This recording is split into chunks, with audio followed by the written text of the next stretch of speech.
At 16th century Topkapı Palace in Istanbul, you enter the Ottoman Imperial Harem as an enslaved newcomer, watched by palace guards. Before you learn the rules, locked doors, silent guards, and punishment wait for every mistake you make inside. You don't arrive at the bottom of some glamorous palace ladder. You arrive as property. You're an acemi, a novice. Your old identity is already being stripped away, and now you learn Ottoman Turkish, religion, music, etiquette, sewing, household work, and the complicated rules of palace life. And here's the part you need to understand immediately. Your future depends on where you land. If you're ordinary, you serve. If you're talented, disciplined, beautiful, lucky, or politically useful, you can rise. And if you catch the Sultan's attention, your entire life can change overnight. But so can your enemies. One mistake can mean punishment, humiliation, removal from someone's household, or being sent away from the center of power. The people above you have authority. The people guarding the doors control your movement. And somewhere beyond those doors sits the Sultan, whose favor can turn an enslaved woman into one of the most powerful people in the empire. Yeah, this is where your career gets weird. Your first real position is Cariye, a female slave serving inside the harem. You work, you clean, you carry things, you dress people, you wait on higher-ranking women. You learn who speaks first, who must be obeyed, which doors you touch, and when silence is safer than honesty. The harem isn't simply a collection of women waiting for the Sultan. It is a functioning institution with servants, supervisors, musicians, nurses, wet nurses, attendants, and administrators. And you are at the bottom. You sleep, work, learn, and watch. You also notice something terrifying. Nobody tells you exactly how far you can rise. That uncertainty becomes part of the system. If you're gifted, you can become a Kalfa. Now you're no longer just another inexperienced servant. You're an experienced palace woman, trusted with responsibility, sometimes supervising younger women, or working in a particular household. Your hands stop shaking when you hear footsteps. You know which servant belongs to which room. You know who is angry before she speaks, and you start training the newcomers who remind you of yourself. But don't get comfortable. A Kalfa's position depends on trust. You are surrounded by secrets. You hear arguments. You see gifts arriving. You notice which woman receives better clothing and which one suddenly disappears from the household. You learn very quickly that palace information is dangerous. Then you can rise again. You become an Usta. Now you're a senior woman with authority over other members of the harem.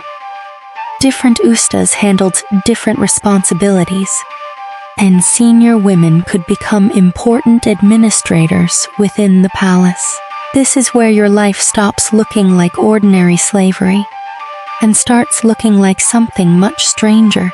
You're still part of a system built on slavery, but you may possess money, influence, servants, and considerable authority. That's the Ottoman contradiction in one person. You can begin as property and eventually become an administrator with real power. One of the highest administrative positions is Hazinedar Usta, the chief treasurer or senior female administrator. Now imagine the change. Yesterday, someone ordered you around. Today, women wait for your instructions. You manage responsibilities, supervise staff, handle valuables, and operate close to the most powerful women in the palace. And historical evidence shows these positions could produce serious wealth. Senior harem officials sometimes left substantial personal possessions when they died. One documented example comes from the later Ottoman period. Nesimi Saba became a Hazinedar Usta connected to Esma Sultan. She wasn't merely carrying dresses around a palace.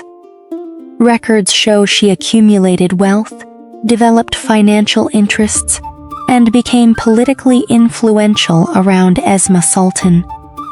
But that influence also became dangerous. She was eventually removed from Esma Sultan's immediate circle. So even at the top, you're never completely safe. You can have money. You can have servants. You can have access. And somebody more powerful can still decide you're too influential. Heh. Of course they can. But there is another ladder. If you're chosen for the Sultan's intimate household, your status can change dramatically. You might become a guest, a favored woman who has attracted the Sultan's attention. Then comes the possibility of becoming an Iqbal, or, depending on period and circumstances, a higher-ranking consort.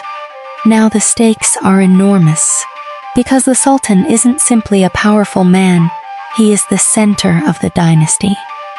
If you bear him a child, especially a son, your position can rise enormously. You aren't just protecting yourself anymore, you're protecting a potential future ruler, and that means everyone starts watching you. Your rivals, your attendants, the Sultan's mother, other consorts, political factions, even the men outside the harem. Every smile can look like an alliance, every disagreement can look like betrayal, and every pregnancy can change the balance of power. This is where Hürrem Sultan enters the story. You don't need to imagine some fantasy queen walking into Topkapı already powerful. Hürrem began as an enslaved woman. She entered Sultan Süleyman's household and eventually became his favored consort, his legal wife, and the mother of several of his children. Her rise shattered expectations. She wasn't simply surviving the harem anymore. She was influencing the political world around it. Her correspondence and political relationships show a woman operating far beyond the role of a passive palace concubine, but her success also created enemies. Her position became tied to the brutal political struggles of Süleyman's reign, including the downfall and execution of Grand Vizier Ibrahim Pasha in 1536, and the later execution of Süleyman's son, Shehzade Mustafa in 1553. You don't need to believe every dramatic conspiracy story ever told about Hürrem. The documented reality is already dark enough. Palace politics could end with people dead, and your rank doesn't protect you from that.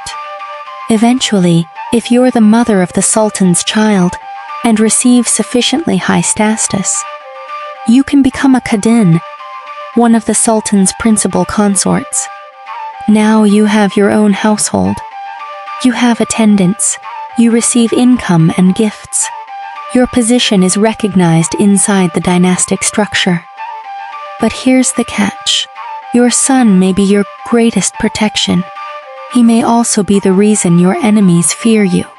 Because if your son becomes Sultan, you become something much bigger.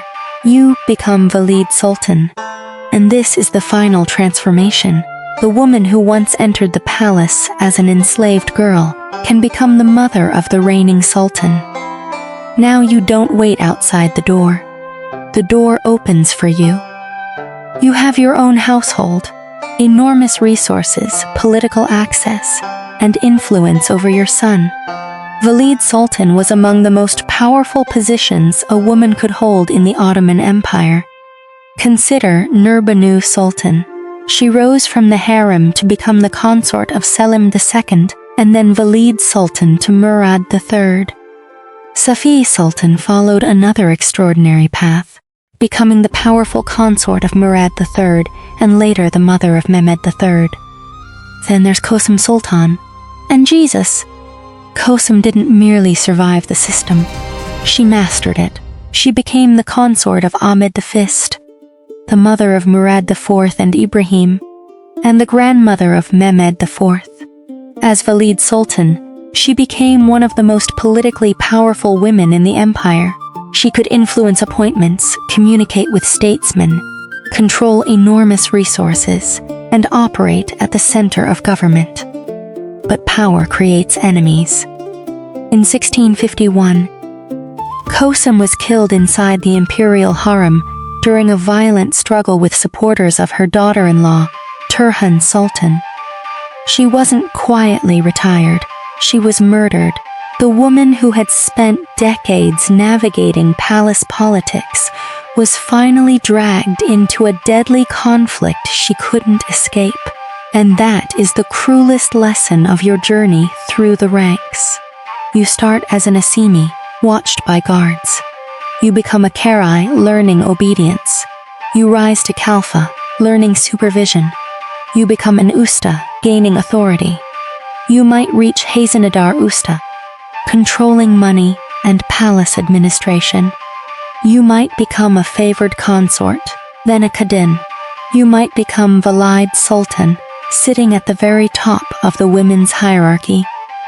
But there is no magical level where danger disappears. The higher you climb, the more valuable you become. And the more valuable you become, the more dangerous your enemies become. So picture yourself one last time. You're standing inside Topkapı Palace. The corridors are quiet. You hear boots approaching, then keys. The footsteps stop outside the door. For the young acemi, that sound means obedience. For the powerful Usta, it means trouble. For a consort, it might mean political betrayal.